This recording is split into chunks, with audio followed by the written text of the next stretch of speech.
avait été recruté.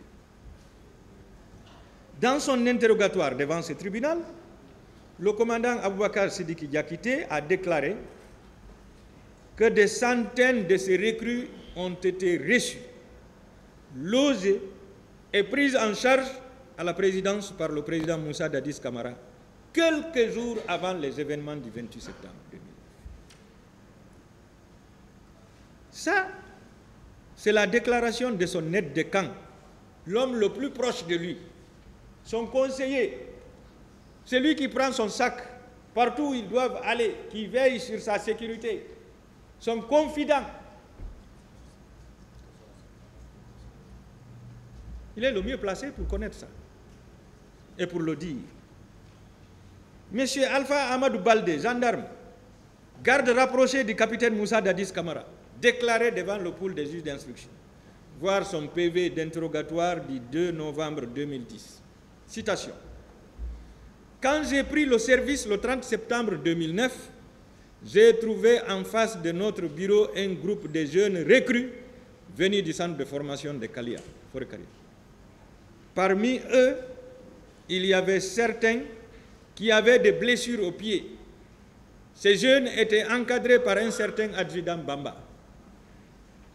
Plus loin, il déclarait qu'il a appris que certains jeunes sportifs qui étaient dirigés par le sergent Touré du commando chinois s'étaient rendus au stade. Ce sont les mercenaires, ça.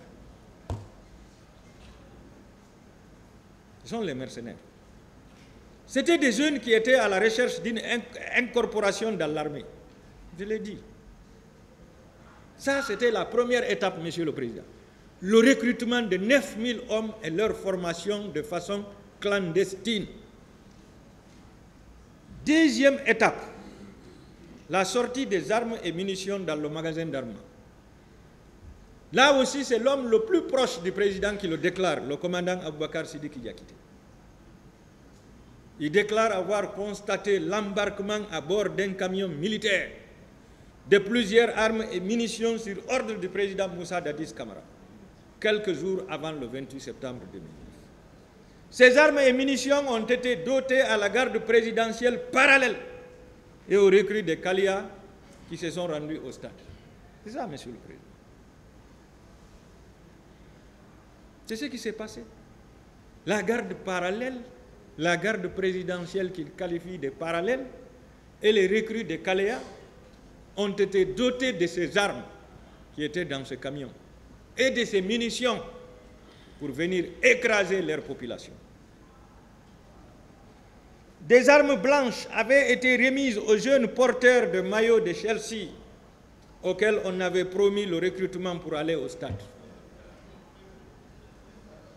Il est important de rappeler, Monsieur le Président, que le chef de l'État avait ordonné le casernement de tous les militaires pour la journée du 28 septembre, en ne laissant que les gendarmes et les policiers pour le maintien d'ordre. On peut déduire que si la garde présidentielle, les recrues de Kaléa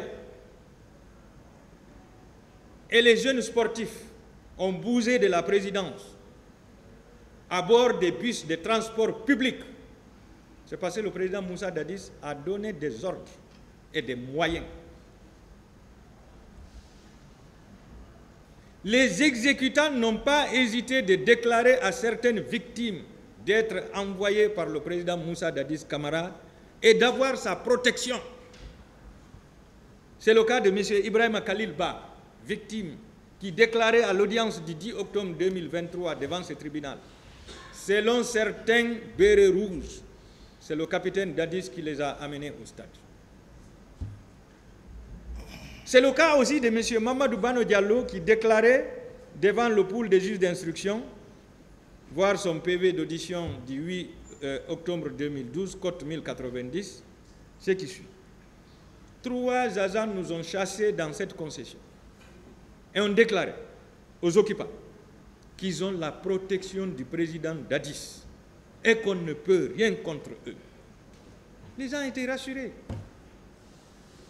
Ils étaient rassurés.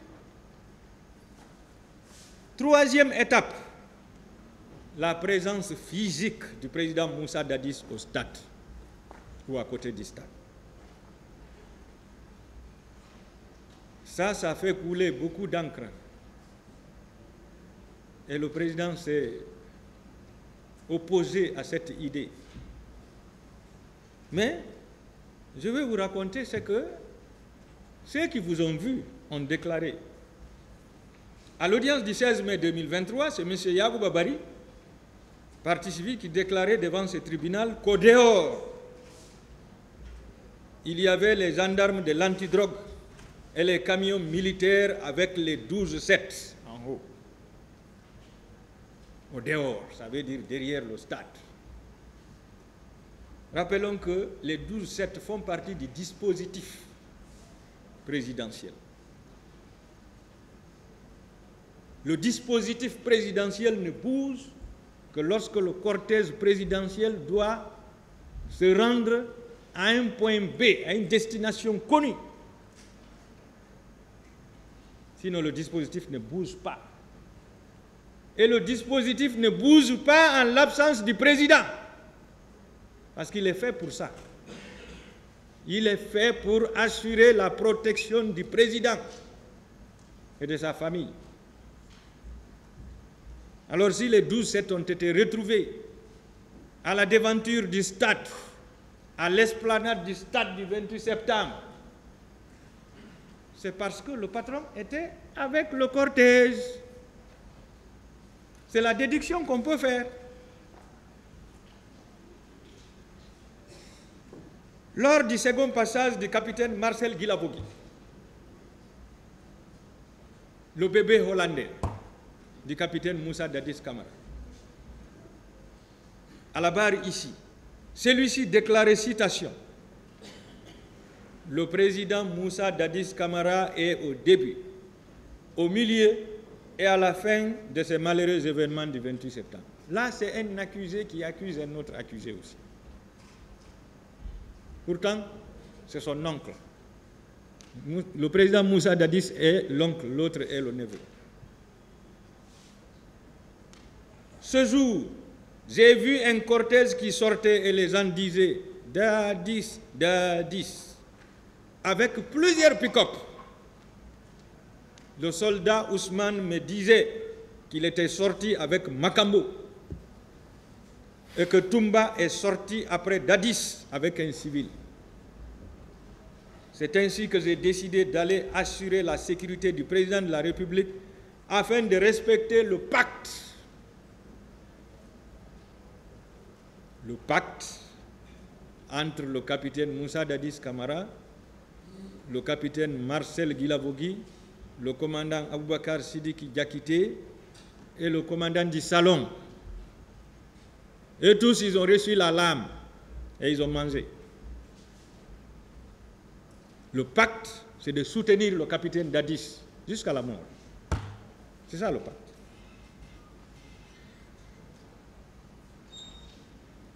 Il continue. J'ai pris ma voiture et j'ai aperçu le dispositif au pont de Madina. Le dispositif présidentiel. Avant mon arrivée, le dispositif a bougé et j'ai évolué vers la Pharma-Guinée. Et j'ai garé ma voiture. Il y avait des gens qui portaient des bérets rouges et d'autres masqués. J'ai reconnu Makambo avec sa hache. Avant d'arriver, j'ai entendu des tirs. À la tribune, il y avait des hommes en maillot de Chelsea et d'autres avec des coris. Il ajoute que c'est la garde parallèle qui a exécuté les ordres au stade. Le chef de l'État utilise cette garde pour ses missions personnelles. Il s'agit, entre autres, Joseph Makambo, Gono Sangaré, Théodore, Bégré, Moussa Kebro Camara. C'est la liste de la garde parallèle. Il soutient que c'est le président Moussa Dadis Camara qui a donné l'ordre d'aller au stade, car un militaire ne peut pas agir sans ordre. C'est ce que je disais au départ. Il déclare enfin, si le président n'a pu arrêter personne après les événements, c'est parce que c'est lui le planificateur. C'est le capitaine Marcel qui accuse le capitaine Moussa Dadis Camara. Et c'est l'un de ses proches qui n'a pas été en formation en Russie parce qu'il ne pouvait pas laisser son oncle avec des inconnus. La même ordonnance a attendu que les coups et blessures, violences volontaires ont été commis par les militaires de la garde présidentielle, gendarmes des services spéciaux et miliciens du centre de Caléa. Monsieur le Président, c'est vrai que la charge présidentielle est très lourde, mais je suis quand même désolé de constater cette façon de raisonner. On est en train de vous dire que quand vous êtes chef d'État, vous êtes responsable pénalement de toutes les infractions que les forces de défense et de sécurité peuvent commettre. Ça, c'est quel raisonnement ça? Il y a quelle logique dans ça? Même un maçon ne peut pas raisonner comme ça. Un menuisier ne peut pas raisonner de cette manière. Même un forgeron ne peut pas avaler une telle affirmation. Il est responsable de tout ce qu'on peut reprocher aux gendarmes, aux militaires de la garde présidentielle, parce qu'il était le chef de l'État. Même des personnes respectables, qu'on croyait d'un niveau très élevé, sont venus soutenir cela ici devant votre tribunal. Ces personnes qui sont en train de conquérir le pouvoir vous disent, oui, il est le responsable parce qu'il était à l'époque des faits le chef de l'État. J'y reviendrai. Monsieur le Président, honorables assesseurs, Monsieur le Président, on vous dit qu'il est responsable parce que la garde présidentielle a été commettre des infractions au stade. Qui a envoyé la garde présidentielle si la garde y a été? Qui? On vous dira c'est lui, mais quelle est la preuve que c'est lui qui les a envoyés? Quelle est la preuve que c'est lui qui leur aurait procuré des armes? Je reviendrai sur le régiment. J'en ferai un chapitre, Monsieur le Président. Monsieur le Président, ce n'est pas logique. Ce n'est pas logique. Et ça serait très curieux et même scandaleux que cet argument passe. Depuis le 5 septembre jusqu'à nos jours, nous sommes à plus de 50 manifestants qui sont tombés sous l'effet des balles. Je ne sais pas si le même ministère public sera dans la même dynamique ou la même logique quelques années plus tard. Nous y reviendrons. Pour imputer la responsabilité de ces crimes au premier magistrat de la République. Que Moussa Dadis Camara, Mamadou Batoto Camara, Aboubakar Toumba Diakité Ditumba, Moussa Tegoro Camara, Claude Pivi ont provoqué ou donné des instructions pour la commission de dites infractions. Quand vous lisez cette partie de l'ordonnance, vous comprenez que les juges l'ont fait sans conviction. Quand vous avez la certitude, ou même le doute, vous allez dire à donner ou provoquer. Mais il dit provoquer ou donner. Provoquer ou donner. On est en train de balancer. Vous avez certainement des éléments qui attestent qu'il a soit provoqué ou donné. Mais ne faites pas le copier-coller des textes et aligner des noms. Ce n'est pas ça le droit. Et c'est ce que le pôle de l'instruction a fait. Heureusement que vous êtes là pour corriger cette insuffisance. Parce que l'instruction définitive, c'est à la barre. Que Moussa Dadis Camara, Sambarou Diamakan, Sekouba Konaté, je répète, que Moussa Dadis Camara, Sambarou Diamakan, Sekouba Konaté et Claude Pivi ont en pleine connaissance de cause, donné des instructions pour la distribution de ces armes. Cela est lisible à la page 38 de l'ordonnance de renvoi.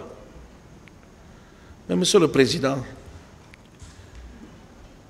à qui ces personnes ont distribué des armes? Est-ce qu'on vous a donné l'identité, le nombre, les types d'armes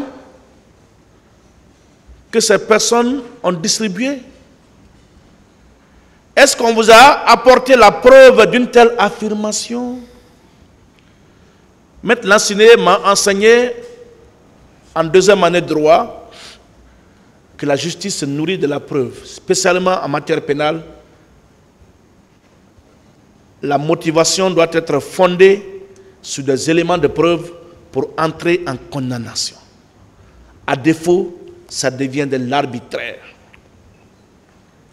Monsieur le Président, l'autre curiosité qu'on peut souligner dans cette affaire, et spécialement à la page 38 de cette ordonnance, pourquoi citer le nom du général Sekouba Konaté comme étant un de ceux-là qui ont distribué des armes à ceux qui se seraient livrés à ces atrocités et ne pas le renvoyer devant ce tribunal comme ils l'ont fait pour Sambarou Diamaka? Parce que Sambarou Diamaka, paix à son âme, il n'a pas été entendu. Le pool ne l'a même pas convoqué, à plus forte raison de décerner mandat, ils l'ont renvoyé. Monsieur le Président,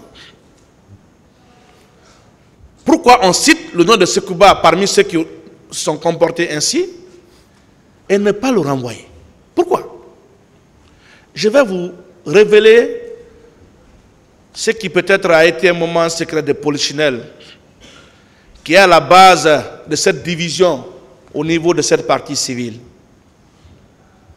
qui a même été un frein pour l'évolution de cette procédure. Monsieur le Président, quand Maître Hamidou Bari a reçu cette ordonnance, il a déposé plainte contre le général Sekouba Konaté. La FIDH, qui était l'organisation à tout faire dans ce dossier, qui dictait les conduites aux avocats de la partie civile, qui citait les personnes à poursuivre, les personnes à ne pas poursuivre, a dit à Maître Hamidou Bari de retirer sa plainte. Maître Hamidou Bari, avocat dans l'âme, dit que je ne retire pas ma plainte, je travaille pour des victimes qui m'ont fait confiance, de les représenter et de les assister dans la défense de leurs intérêts. Maître Hamidou a été débarqué, remplacé par Maître Alpha Amadou Desba. C'est pourquoi vous voyez cette partie civile divisée aujourd'hui. Les partis civils se sont divisés. Un groupe avec Desba, l'autre groupe est resté fidèle à Maître Hamidou Bari, c'est le groupe de Mme Ami Diop, que je vais citer, que je salue d'ailleurs au passage, pour qui je renouvelle la compassion du capitaine Moussa Dadis Camara. Monsieur le Président, voici la réponse que les juges d'instruction ont donnée à la plainte de Maître Hamidou Bari. Inédit, extraordinaire. Simplement parce que la FIDH en a décidé ainsi. Je lis pour ne pas qu'on dise que je transforme ce qui a été dit. Je m'intéresse aux deux derniers paragraphes. Attendu en août qu'à la date du 19 juin 2015, Monsieur le procureur de la République près le tribunal de première instance de Dixine avait requis d'informer sur les mêmes faits par toute voie de droit du chef d'infraction de la responsabilité de commandement des chefs militaires et autres supérieurs hiérarchiques contre toute personne que l'information fera connaître, que toutes les personnes victimes de ces faits sont libres de se présenter devant les poules des juges d'instruction pour être entendues et se constituer partie civile. qu'une commission rogatoire numéro 01 du 4 mai 2017 est en cours d'exécution auprès des autorités judiciaires françaises concernant le général Sekouba Konaté, que par lettre en date du 3 avril 2017, des informations concernant la filiation complète de l'intéressé ont été sollicitées auprès de la Direction nationale de la police de l'air et des frontières.